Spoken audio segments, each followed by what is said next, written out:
Hey guys, I'm Georgia and welcome back for part 2 of my Texas Killing Fields episode, where today we're going to be talking about the fields from the 1980s onwards.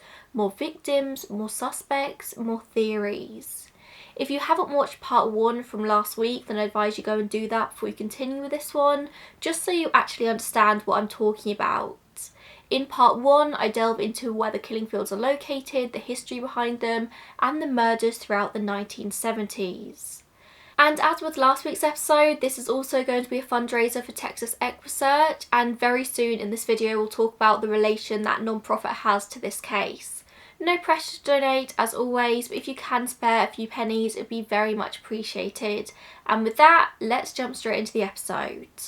Heading into the 1980s, we jump to the 7th of October 1983. In a lot of sources online, you'll find the next victim called Heidi, H-E-I-D-I, but according to this book, which is my main source of the video and just an absolute bible when it comes to this case, her name was actually Heidi, H-E-I-D-E. So I'm going to refer to her as Heidi going forwards. Heidi Villarreal Fye was 25 years old and had a 6-year-old daughter. She was a bartender and cocktail waitress and lived in League City, Texas. For a bit of context on the geography here, the murders in the 70s I spoke about in last video almost all happened in either Harris County or Galveston County in southeast Texas, the I-45 running through both. League City is kind of smack bang in the middle of the two.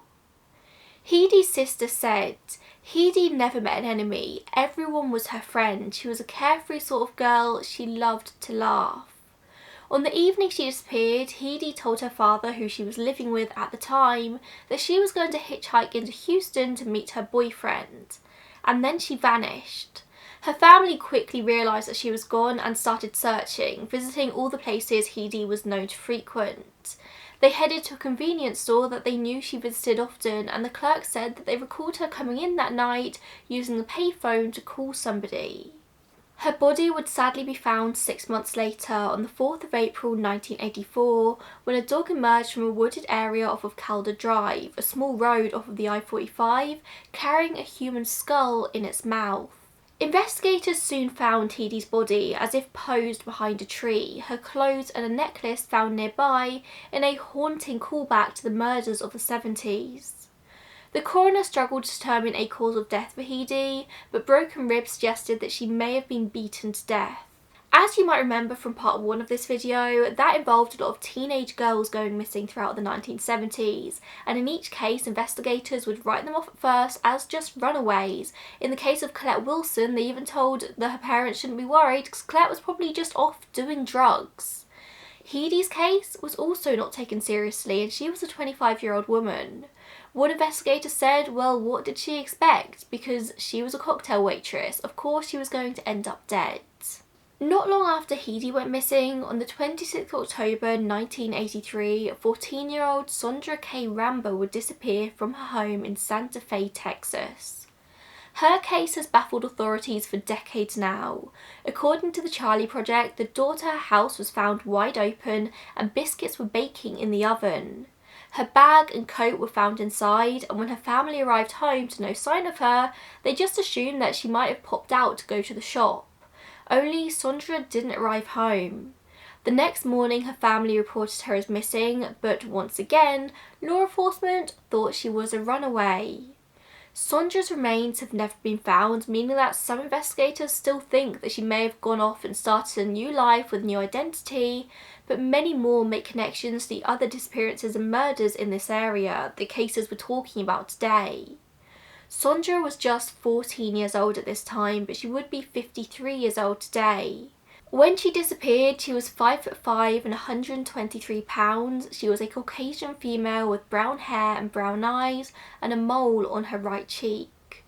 I'll put a rendering on the screen of what she may look like today if she's still alive, but chances are she was a victim of the Texas killing fields. I mean, you don't put biscuits in the oven and then decide as they're baking that's the perfect time to run away. That just doesn't really happen. Just under a year later, 16-year-old Laura Miller disappeared from the very same convenience store that Heidi Fye was last seen at on the night she disappeared. This was on the corner of Hobbs Road and West Main Street. Just like Heidi, Laura had also been using the payphone on the 10th September 1984. The family had only just moved to their new home in League City and the home phone hadn't been connected yet. Laura wanted to call her boyfriend. Her mum Jan gave her a lift to the store that day to make the call and intended to take her home as well, but Laura wanted to spend longer on the phone and Jan had to get to work. Laura told her mum not to worry, it was only a mile home, she could walk it, it was fine. So Jan reluctantly left for work, leaving Laura at the convenience store. Her father Tim was at work as well, meaning there was nobody at home to be alerted to the fact that Laura had never made it back that day. When both her parents arrived home from work that evening and Laura wasn't there, they just assumed she was out with her boyfriend. But then her boyfriend knocked on the door looking for her.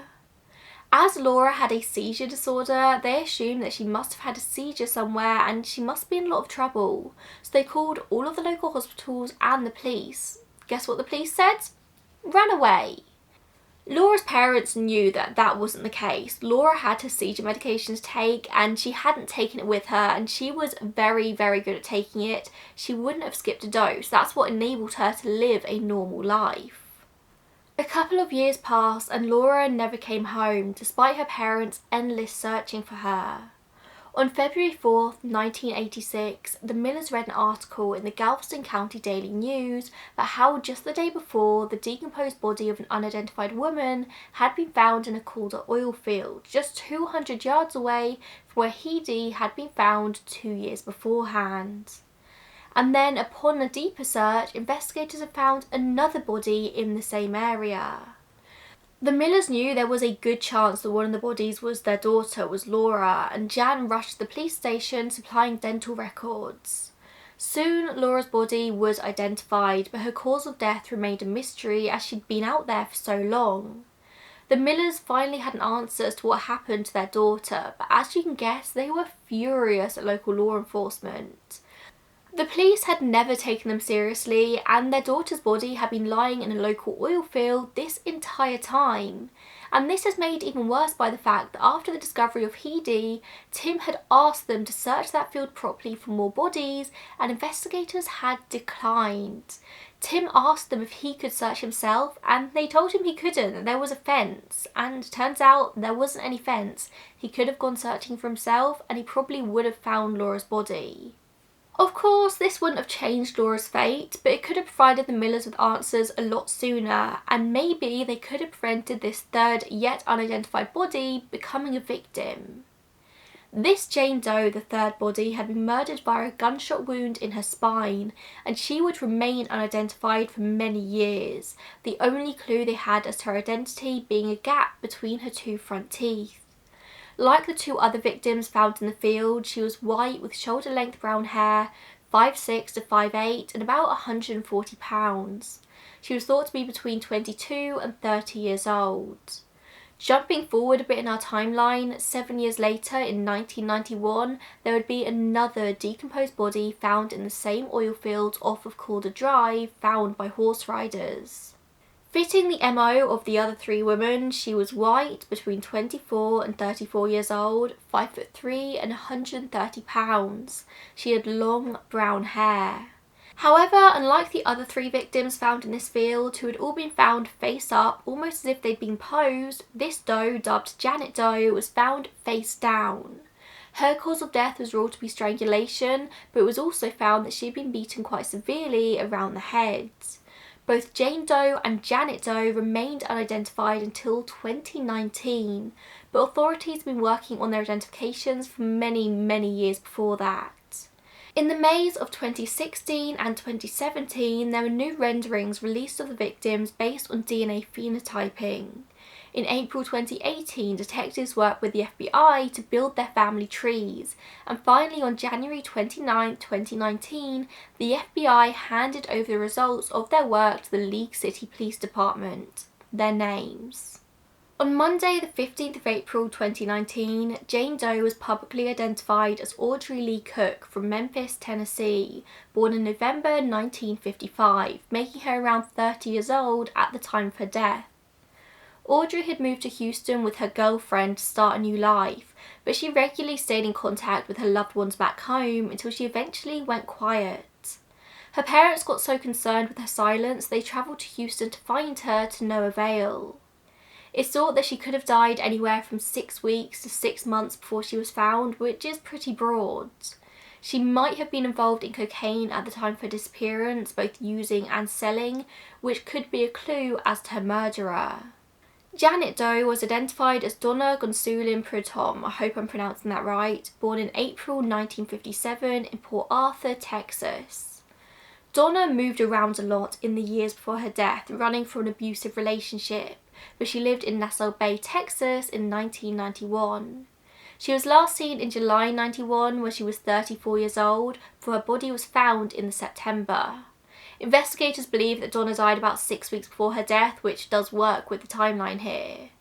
She was a frequent visitor to many of the bars in the Seabrook and Nassau Bay areas, which is about 12-ish miles from where her body would later be found. She wasn't particularly close with her family, so it doesn't seem like anyone ever really noticed she was missing, assuming that she had just moved on with her life. But let's rewind back to the 1980s and to Tim Miller, who deserves a section of this video all for himself. After his daughter Laura died, Tim fell apart, as I think any parent would do. But then he set out on his mission for justice. He self-admittedly became obsessed with Laura's case and was constantly contemplating who could have been the one to kill his daughter. But one man caught Tim's eye more than anyone else, and this is where we talk about our third suspect of this series, Robert Abell. Robert Abell is undeniably a very interesting man. He had a great mind and in the 60s was one of NASA's great young engineers. He was part of the team that designed the rocket that would get the Apollo astronauts into orbit.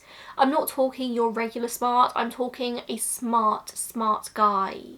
But it seems that Abell struggled with personal relationships. He was married 3 times and his ex-wives would talk of his bad temper, how he would beat his horses with pipes if they misbehaved, how he would fly into rages at the smallest of things. He also happened to own and live on a ranch that was right next to the killing fields, having bought it when he moved to League City in 1983. Abell owned 1,000 acres of land on Calder Road and in 1990 bought another 11 acres right next to the oil fields. There he ran a business called Stardust Trail Rides, a recreation centre where companies could hold Western themed employee days and people could take photos of the children riding ponies. Abell first came to investigators' attention in 1991 after the discovery of Donna Protom's body, who was known just then as Janet Doe. He seemed to be a bit too excited by the crime scene next to his house. He was over-enthusiastic and showed a lot of interest. And we've seen time and time again how some criminals just can't seem to hold back their excitement over their own crimes. He asked investigators questions, he offered to help in any way he could, he loaned horses and tools for them to search the land with. He could have just been trying to be helpful, but it struck investigators as odd. They kind of had to look into this guy a bit more. And they found that he was just an odd guy in general. And then the League City PD received a phone call from Abell's ex-wife, who told them of his cruelty and anger towards both humans and horses. She told them about how when his horses died, he wouldn't bother burying them, he would leave their bodies out in the open for scavengers to eat and dispose of, which was very similar to how the 4 bodies had been found in the fields. So detectives turned to the FBI for help, specifically to the Behavioural Science Unit in Quantico. They wanted help making a profile of the killer in this case, and what do you know? The profile came back fitting Abell to a T. Highly intelligent, arrogant about his intelligence, and prone to outbursts of anger.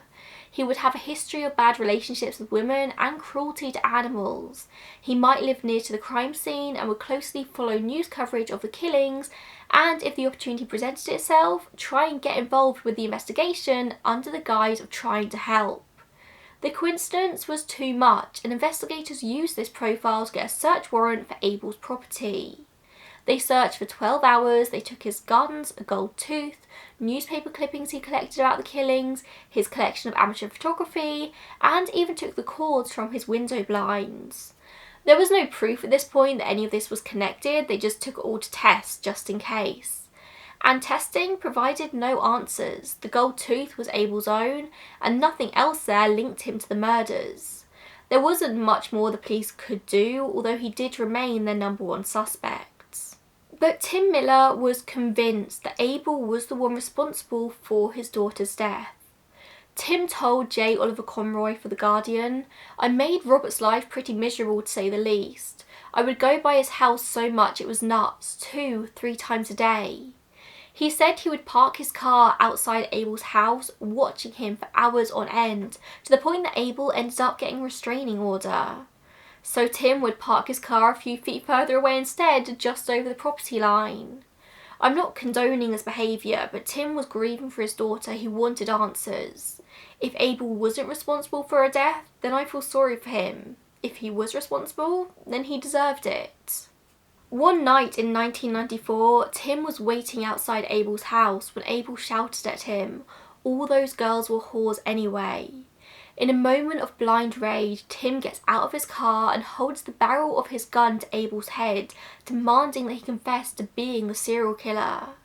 He managed to stop just before he pulled the trigger, realising that if Abel really was the killer here, killing him would only stop further answers being found. So Tim lowered his gun, walked back to his truck, and checked himself into a psychiatric ward that very same night, realising he had crossed a line. In 1999, Abel said to a Texas Monthly reporter that the accusations had ruined his life, saying, "My life has been destroyed, my reputation ruined. I didn't kill any of those girls. I wouldn't know how to kill." He would say that people in the street would back away from him. They'd go down different aisles at the grocery store. Everyone in League City knew what he'd been accused of, but there was never any proof. Years later, Tim Miller would approach Abel in the street, apologising for all he put him through, for getting swept away in grief and suspicion. They both cried and put the years of pain behind them. In 2005, Robert Abel would die in what the authorities would rule as an accident, when he drove his vehicle onto train tracks and waited for an oncoming train to hit him. Some think that this could have been a suicide, possibly caused by years of suspicion. Although Tim forgave and forgot, a lot of the locals didn't. Some still today think that he was a good suspect, that it could have been Robert Abel, but we don't have any more answers. After his stay in the psychiatric hospital, Tim Miller turned a corner and decided to focus his grief into something more positive, starting the Texas EquiSearch Mounted Search and Recovery Team in August 2000, hence the fundraiser under this video. Texas EquiSearch's purpose is to provide volunteer horse-mounted search and recovery for lost and missing persons. Tim wanted to help others who were in similar situations to him, whether their loved ones had gone missing or had been abducted, or worse, like Laura. They're a non-profit organisation funded solely by donations, and are currently available to conduct searches nationwide and worldwide. I've referred to Texas EquiSearch so many times in videos without ever really knowing the full story behind it, so I'm so glad I know now. According to their website, EquiSearch have been involved in over 1,860 searches in 42 states in the US and in Aruba, Sri Lanka, Mexico and more. They've successfully returned over 400 missing people to their families and have recovered the remains of 238 missing loved ones, many of which resulted in criminal cases and justice. Tim Miller has been a big part of many of these trials, a fundamental part in bringing justice. He's featured in news reports on talk shows local and nationwide, raising awareness of what his organisation does, and he's received multiple awards for his hard work. He's a true example of something incredible coming out of grief, helping others through his pain. I wish more than anything I could say our story ends there today, but sadly it didn't. The disappearances continued in full force after Audrey Cook. It was the 24th of May in 1986 when 19-year-old Shelly Kathleen Sykes disappeared from Galveston. She left her job as a server at Guido's seafood restaurant just before 12 AM midnight, a job that she held alongside studying at the University of Texas. After a childhood of dancing, Shelly had big plans to one day open a dance studio of her own. That evening she was meant to be headed to her boyfriend's house after work, but she never arrived. We know on her way there she swung by a fast food restaurant to grab a burger and then she disappeared. After a couple of hours she hadn't arrived. Her boyfriend Mark was so concerned that him and his dad went out to retrace Shelly's steps and see if they could find her. They didn't come across her but did find her car, a blue 1980 Ford Pinto, on an access road for the I-45. The driver's side window had been broken and there were bloodstains on the door and the driver's seat, but no trace of Shelly. They, of course, called the authorities, who just assumed that Shelly had been in an accident and had wandered away from the scene disorientated. Seriously, what does it take for the authorities to take the disappearance of a woman seriously? A literal smashed window and blood, and she still apparently walked away of her own accord. The next afternoon, Shelly's parents officially filed a missing persons report, and 2 witnesses actually came forward to describe how they'd been on the I-45 the previous night and had seen Shelly's car being pursued by a pickup truck. This caused her to slam on her brakes and drive down an access road in an attempt to get away, but this didn't work and the pickup truck just followed her. The witness saw the man drag Shelly from her car into his pickup truck, and then the perpetrator shouted that it was a domestic issue, not to get involved, and he looked like he was about to pull out a gun, so the witness backed off. Shelly Sykes has never been found. But there actually was somebody convicted for her abduction, Gerald Peters Walst. A year after her disappearance, a man called John Robert King phoned the El Paso police and claimed that him and a friend, Walst, had abducted and murdered Shelly Sykes. He was calling from a motel saying he'd been trying to commit suicide, and he was quickly picked up by the authorities. He claimed that they'd buried Shelly near his home in San Leon, Texas, that it was his own blood on the inside of Shelly's car. However, he made a lot of conflicting statements in his confession, and it seems he didn't fully remember the events of that night, that it was some kind of frenzy. 4 days later, King was fitted with a concealed recorder and he met up with Gerald Walst, where he tried to make him talk about the events of that night, the events of the abduction. Walst denied knowing what he was talking about at every step, but regardless, he was soon picked up and questioned by the police. Eventually, he admitted to what had happened, but put the majority of the blame on King. Both of them said that the other one was more responsible, and the police were never able to get a solid answer as to how exactly Shelly died that night, but there's even evidence to suggest that she might have been buried alive. Because, as we already covered in last week's episode, confessions aren't quite enough for a conviction at this point, police eventually find Walst's truck and found hairs that matched those pulled from Shelly's hairbrush. They couldn't DNA test in those days, but this was as close as you could get otherwise. At trial, Walst and King were both convicted of the kidnapping of Shelly Sykes. As they were unable to find her body, they couldn't actually bring forward murder charges, but interviews with the jurors suggest that they did all think that they were also responsible for Shelly's death.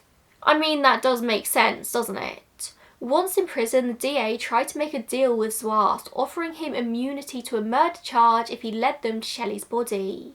He agreed and was hypnotised, leading to a massive 3-day search in San Leon, but no body was found. They did find a petite-sized white blouse that Shelly's family are sure was hers. She made a lot of her own clothes and it looked like something she would have made. And the authorities think that Shelly's body was definitely in the field at one time before being moved. King died in prison in 2015 and Walst was last denied parole in 2017 as it was deemed that he remained a danger to society. But there's no further answers. The district attorney has said that the only reason they ever had any answers as to this crime was because of the Sykes family, because they kept Shelly's name in the media and they refused to let anyone forget that she existed. Had the case just faded away, King and Walst likely would have gone on with their lives, but the pressure of opening the paper most days and seeing Shelly, turning on the TV and seeing Shelly, got to King and he confessed. That just goes to show how much power there is in keeping people's names in the forefront, not letting people forget about missing or murdered people. On the 7th of October 1988, 22-year-old Suzanne Renee Richardson also disappeared from Galveston. She was a student at Texas A&M University where she majored in maritime administration, and she was employed as a night clerk at Casa del Mar condominiums on Seawall Boulevard. She was last seen at work at about 6 a.m. that morning, seen by security guards at the resort who left their shifts not long after she arrived. At 6:30 a.m, a guest arrived in the office to check out of their room, but there was no sign of Suzanne. An employee who was sleeping in the room above the office would later report hearing a scream not long after 6 a.m. They heard a car door slam shut, another scream, and the sound of a car speeding away. When the guest arrived to check out about half an hour, 25 minutes later, there was no sign of a struggle, and Suzanne's purse, books and car were later all found exactly where she'd left them. One of her shoes was also located in the car park. Just like Shelly, Suzanne's body has sadly never been found, and her case has often been connected to the disappearance of Sondra Ramba specifically. A task force comprised of local law enforcement and FBI agents called Operation HALT, standing for Homicide Abduction Liaison Team, was formed to investigate these two incidents, but there's never really been any answers. There was one suspect in Suzanne's case, a man named Gabriel Soto, who died of a drug overdose in July 2002. Authorities have said that he might have been involved, but he was never charged with anything. Soto was arrested before his death after allegedly attempting to run someone over with his car, and investigators said that the victim had told them that they had witnessed Soto and Suzanne speaking on the night of her abduction. With Soto's death though, they've been unable to get any further answers. If we're following the timeline moving into the 90s, the next victim would have been Donna Protom, but we've already covered her in regards to her being Janet Doe. There would then be a 5-year lull in disappearances and murders until the disappearances of 14-year-old Lynette Bibbs and 15-year-old Tamara Fisher on the 1st of February 1996. That night they visited a Houston club for teenagers, and a 22-year-old male would later come forward claiming to have dropped the girls off that night at a motel near the city centre. And the next that's known of them is their bodies being found 2 days later by a rural dirt road in Cleveland, so 80 kilometers north. Both girls had died due to gunshot wounds. It's thought that Lynette was killed first, shot in the face and head, and Tamara tried to run away, receiving a shot in the back of the head. Lynette was found half nude, but there were no signs of sexual assault or even that she was beaten. This case really seems reminiscent of the earlier cases from the 70s to me. Authorities believe that 2 people might have been involved in their death, and although neither girl had any identification on them at the time, they found Lynette carrying the phone number of her uncle, so that's how they got ID'd. 13-year-old Crystal Jean Baker left her grandmother's house on the 5th of March 1996 to walk to a friend's house. Interestingly, it's claimed by family members that Crystal was actually the great niece of late actress Marilyn Monroe, and she definitely had her beauty. Crystal had stayed home from school that day. She wasn't feeling very well, and this would later lead to an argument with her grandmother. Crystal wanted to go to a friend's house to pick up some shoes that she'd left there, and her grandmother refused to take her because she was ill. They argued in the driveway, so Crystal just walked off. She wandered to a tyre store nearby and used their payphone to call everyone she could think of to ask for a lift to her friend's house. Her mother, her father, her siblings, they were all busy. So Crystal decides she's going to walk the 5 miles by herself. By this point, her grandmother had already called the police, asking them to go out and search for Crystal as she wasn't allowed to leave, and the police had agreed. But by the time they did the rounds, Crystal was already gone. Just 3 hours later, her body was found sprawled on the gravel shoulder of the river. Her body was in a bad state. It was clear that she'd been badly beaten and had fought back against her abductor, and she had a deep slash across her neck. At the same time Crystal was discovered, her mother was at the police station filing a missing persons report, to which the police did what? You guessed it, filed her as a runaway. Despite her body being found so quickly, and her mother visiting the police station for updates every single day, it took 16 days for the authorities to make the connection. 16 days. For 16 days, Crystal's body was lying in the morgue unidentified, and her mother and the rest of her family were out in the streets searching for her desperately, and because the police had decided she was a runaway, nobody made the connection. It was years later, in 2009, that the police finally conducted forensic testing on the evidence found at the scene of the crime. For years, both Crystal's mum and the evidence clerk at the local PD had individually, without the other knowing, been fighting to get testing done. They both refused to believe there wouldn't be some kind of forensic evidence, especially considering how hard Crystal fought. And after testing was conducted, it was confirmed that semen had been found on her dress, and they had a DNA profile. They also later found skin cells under Crystal's fingernails belonging to that same person. They knew the DNA showed that this was a black male, but they didn't have a match, until eventually they did. Kevin Edison Smith.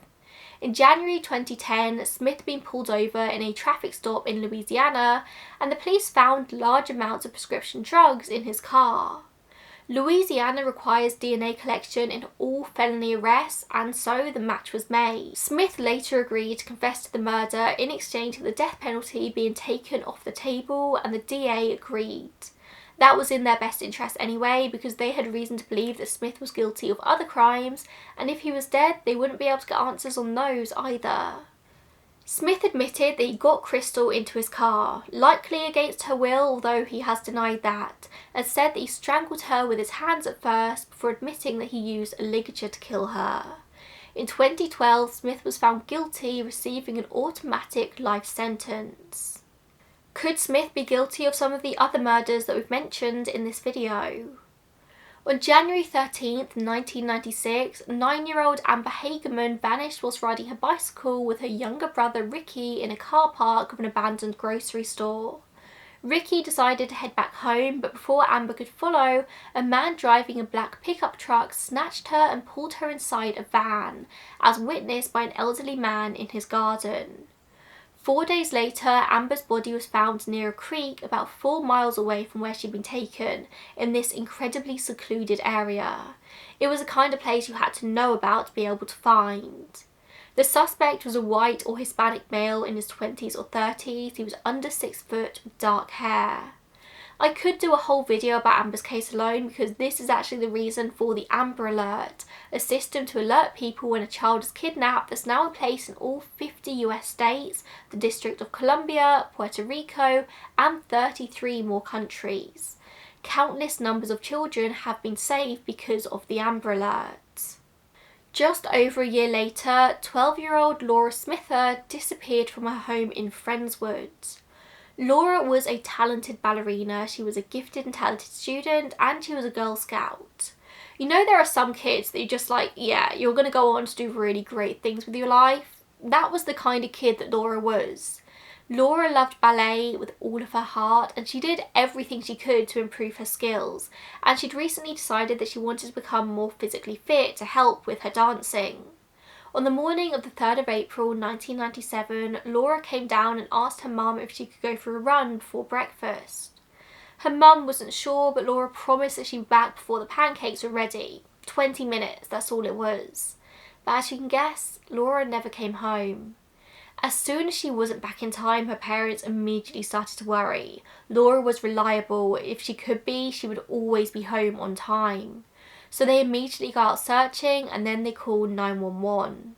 In a positive turn from the rest of the cases I've spoken about here, luckily the authorities did take this disappearance seriously immediately. The FBI even tapped the family's home phone in case the kidnapper called asking for a ransom, but the call never came. They searched for a long time, the whole community got involved, but eventually people had to go back to their lives. 17 days later, Laura was found in a retention pond 14 miles north of the family home, wedged inside a metal drainage pipe. Her cause of death was determined to be strangulation along with blunt force injuries. On the 17th of August 1997, 17-year-old Jessica Lee Kane disappeared from Lamarck, Texas. She'd been at a restaurant in Clear Lake for dinner, celebrating her performance in a high school musical, and she'd left to drive home, where she would never arrive. Her car would later be found abandoned alongside I-45 with her wallet still inside, and despite volunteers searching for weeks, no sign of her would ever be found. Her remains wouldn't be found for many, many years until the 18th of March 2016. You see, in 1997, a 19-year-old woman called Tiffany Johnston was kidnapped and murdered from a car wash in Oklahoma, her body being found in a field in Yukon not long after. In 2015, new forensic technology would link DNA found at the scene of Tiffany's body to a man called William Reese, who was already serving a 60-year sentence for kidnapping. After years of denying being responsible for Tiffany's death, he could no longer pretend otherwise. In an attempt to avoid the death penalty, Reese then starts confessing to other murders he had committed, Kelly Cox and Jessica Kane. In July 1997, Kelly Cox disappeared after taking a tour of a local jail with her classmates from the University of North Texas. After leaving, Kelly realised she'd locked her keys in her car, so she headed across the gas station over the street to call her boyfriend for help. And then Kelly disappeared. For years it was a mystery what had happened to her, but now we know Reese was the one responsible. He led police to graves in southeast Houston and Brazoria County, where Jessica and Kelly's remains were found after 2 decades. He was charged with the 3 murders, but shockingly also confessed the murder of 12-year-old Laura Smither as well. As far as I'm able to find, he hasn't actually stood trial for Laura's murder yet. It seems to be pending, so we can't say that he was 100% responsible for that, but we'll wait and see. Moving into the noughties, on the 12th of July 2002, Totsi Harriman disappeared from League City, Texas when she was visiting family from her home in Florida. Totsi had recently decided she wanted to move closer to her family, so was looking for homes on the day she disappeared, having mapped out a route to drive between League City and Corpus Christi. She left her son's house at 5 a.m. to go on the search, but when a friend tried to call her mobile at 8:30, the phone rang 4 times before being transferred to voicemail. By 10:30 a.m, all calls were going straight to voicemail, showing her phone had been probably turned off. Totsi was reported as missing not long after, and her car has never been found. It had a distinctive personalised licence plate reading Totsi, T-O-T-S-Y. Her body has also never been found, and foul play is suspected. Exactly 1 year later, on the 12th of July 2002, 23-year-old Sarah Trusty disappeared from Algoa, Texas. She had a job cleaning the church on the same street she was last seen riding her bike, and her bike would later be found in the foyer of this church. Her husband would say that she would often be gone for multiple hours, sometimes whole days, on walks or bike rides, so when she didn't immediately come home that evening, he wasn't too concerned. When 36 hours passed, he reported Sarah as missing. 2 weeks later, her remains were found on the Texas City dike by fishermen. I couldn't find her cause of death anywhere. 16-year-old Theresavanagas disappeared on Halloween 2006 after attending a party near the Green Case subdivision.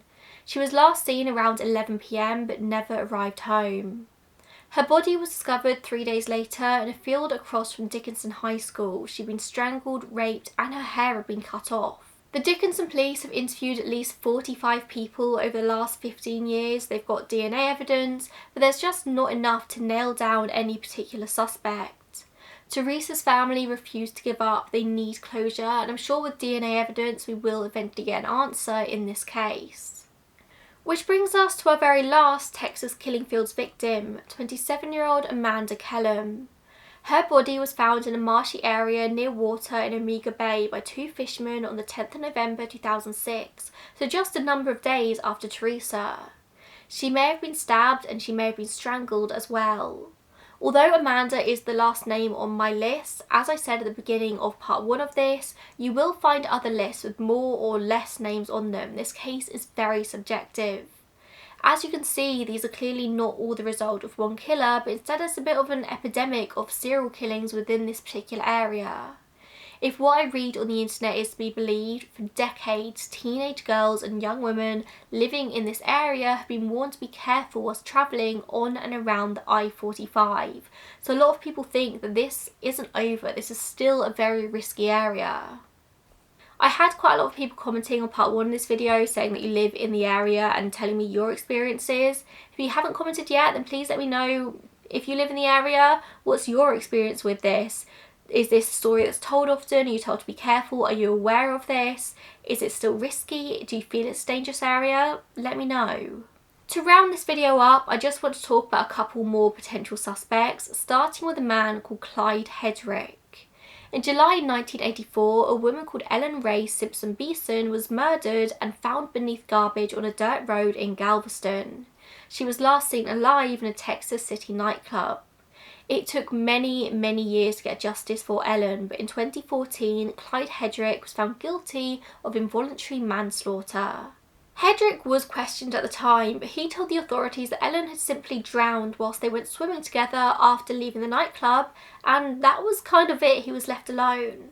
But then over the years, he built up quite a list of criminal acts, and listen to this: enticing a child, criminal trespass, driving whilst intoxicated, terroristic threat, evading arrest, assault, possession of a controlled substance, theft, abuse of a corpse, criminal mischief, unauthorised use of a motor vehicle, attempted arson, assault, and battery.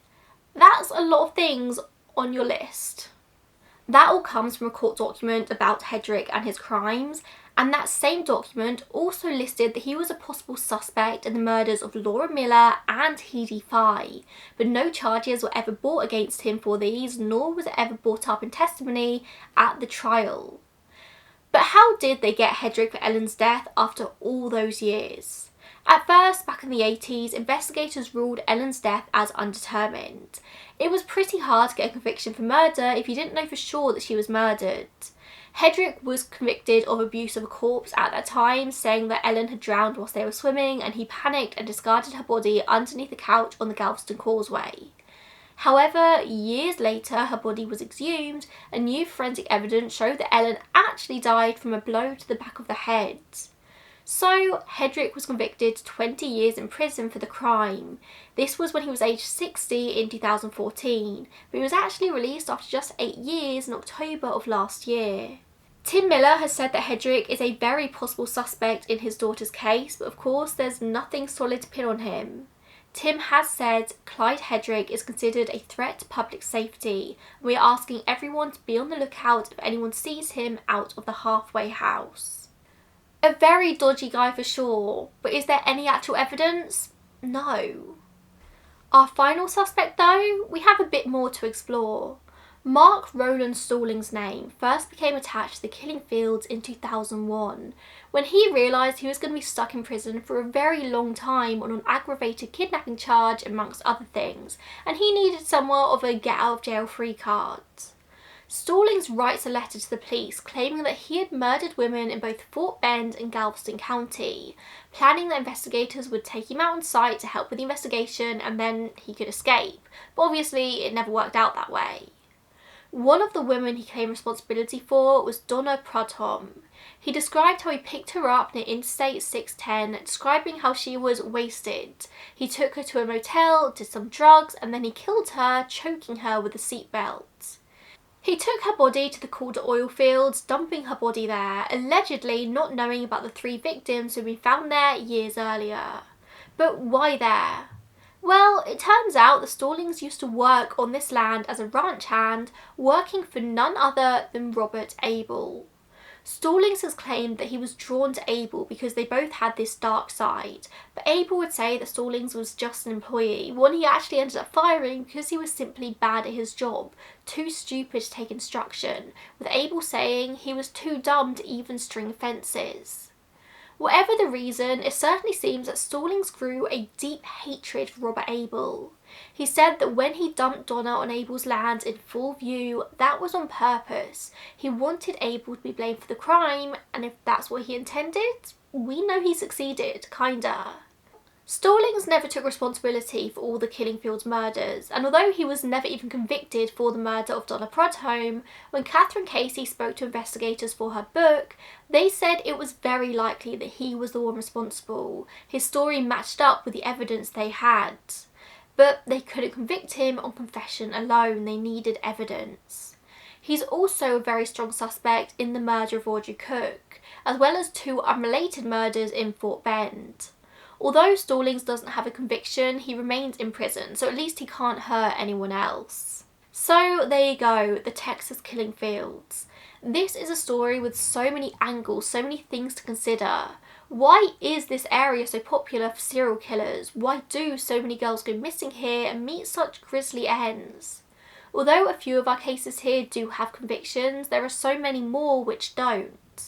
I think the cases in the 70s were likely all connected, or at least the majority of them were, and maybe there were some through the 80s as well. From the 90s onwards, I'm not convinced. They could all be the victims of lone killers. But interestingly, very few of the victims fit the usual MO of a serial killer. A lot of the time, serial killers will go for sex workers, drug addicts, people on the outskirts of society who are struggling and easy to lure in, easy to go missing, and nobody will notice. The fact that very few of the victims in this list fit that mould is very interesting. It suggests that maybe more could be connected than we think. The only positive that if it was the same serial killer operating since the 70s till now, they'll be old now, and we've had no more names on this list since 2006. I just hope that as forensic technology continues to improve, we'll get more answers. And maybe we'll get more confessions over the coming years, but this case is so infamous. A lot of people just confess to it just to get their name out there, so it's really, really hard to narrow it all down and actually figure out who is responsible for what.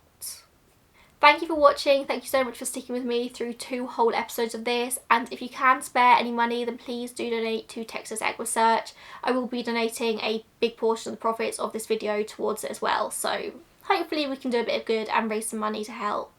I will see you in the next one. Bye guys.